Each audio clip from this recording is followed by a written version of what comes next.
Potong kue, Bismillahirrahmanirrahim. Nawilah dan rumah dalam gang. Cerita berikutnya. Om Si. Bagian pertama. Om Si ku paman Si. Om iku paman, namanya Si. S-I-E. Paman Si. Kak, kan ada ini. Om Si. Iya, ejaan nama Si. Kantor Pak ada di Jalan Johar.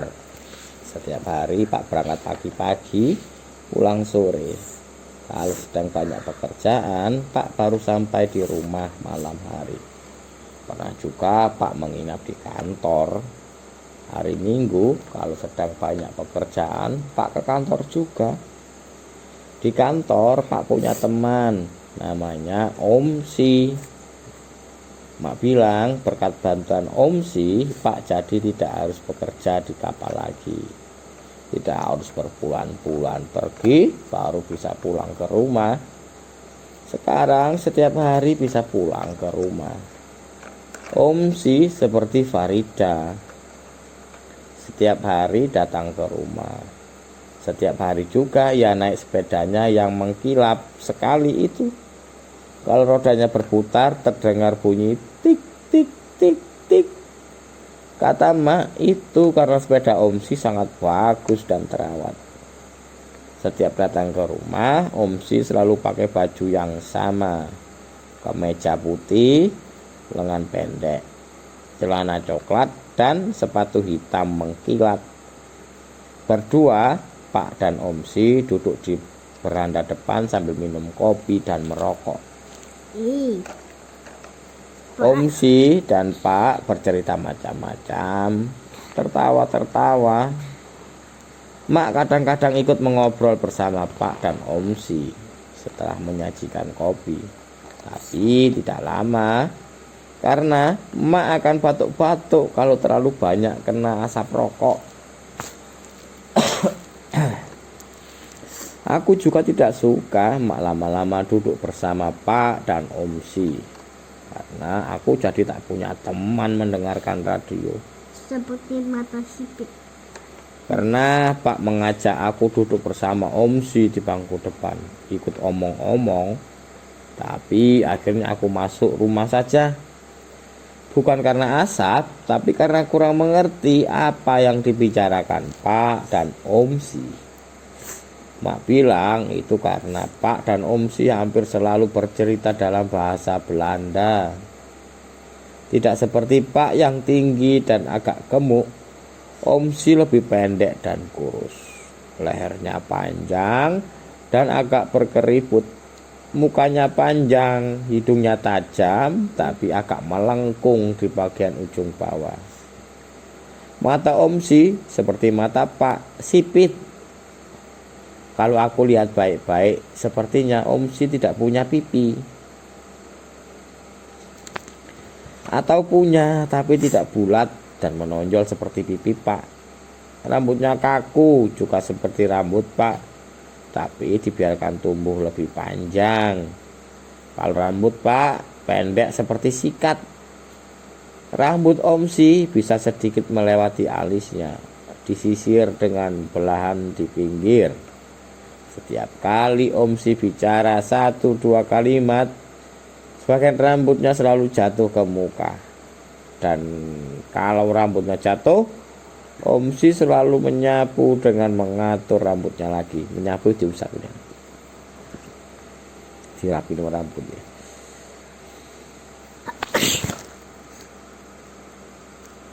Nanti bicara-bicara lagi, jatuh lagi, disapu dan diatur lagi.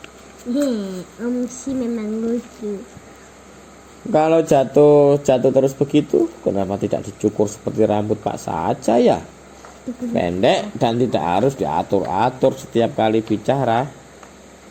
Pak dan Om Si bisa mengobrol sampai lama sekali. Karena pada satu hari waktu siap-siap berangkat sekolah, Aku bertemu dengan Om Si di beranda. Rupanya dari semalam dia belum pulang. Wah, cerita apa saja ya Pak dan Om Si sampai pagi belum selesai juga. Di jalan menuju sekolah aku bilang pada Mak kalau aku mau punya teman seperti Om Si yang tidak membuat aku mengantuk. Jadi aku bisa main terus, baca buku yang banyak, tidak harus tidur. Bila kalau sudah besar nanti dan bertemu ke rumah orang, kamu harus ingat untuk pulang. Apalagi kalau sudah malam, yang punya rumah juga ingin tidur dan istirahat. Kalau malas pulang boleh menginap, tapi tidak boleh mengobrol terus-menerus. Ingat ya Bila? Oh, kalau nanti malam Om Si datang, Mak bilang Pak harus tidur. Oh, Pak yang harus bilang pada Om Si, karena Om Si temannya Pak, dan Pak sudah besar, bisa bicara sendiri pada temannya.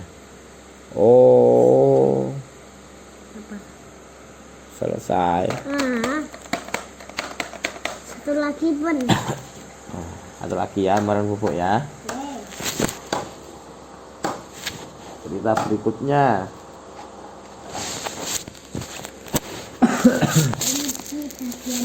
Om Si bagian kedua. Sore ini Om Si datang lagi, naik sepeda lagi, pakai baju putih lengan pendek, celana coklat lagi, dan sepatu hitamnya yang mengkilat lagi. Pak juga sudah mandi dan sudah di beranda. Beranda itu teras.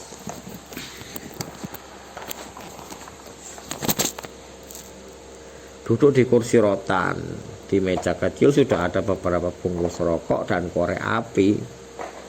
Setelah meletakkan sepeda di samping pagar, Om Si langsung duduk bersama Pak dan mulai cerita-cerita lagi. Seperti kemarin, Mbak mengantarkan kopi dan kue tambang dalam toples kaca yang tutupnya dibungkus kertas minyak merah. Mak mengikuti dari belakang. Aku mengikuti Mak. Setelah Mbok kembali ke dapur, Mak mengambil kursi duduk lalu menepuk bahu Pak dan bilang, jangan lupa besok antar Wila ke sekolah ya Pak. Pagi-pagi jadi berangkat kongko-kongkonya. Jangan lupa besok antar ke sekolah. Jangan lupa besok antar Wila ke sekolah ya Pak, pagi-pagi. Jadi barangkali kongko-kongkonya tidak usah sampai pagi seperti kemarin ya. Pak mengantar aku ke sekolah besok. Aku tidak tahu itu.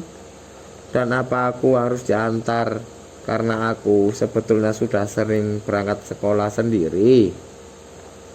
Hanya diantar Mak sampai ke ujung gang. Setelah itu aku bisa jalan sendiri. Lalu apakah Pak tahu di mana sekolahku? Pak pasti tahu Wila.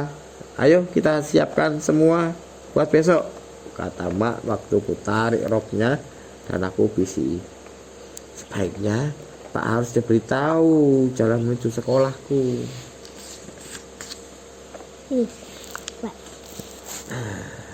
Mak bangkit dari kursi meninggalkan Pak dan Om Si. Aku mengikuti lagi dari belakang.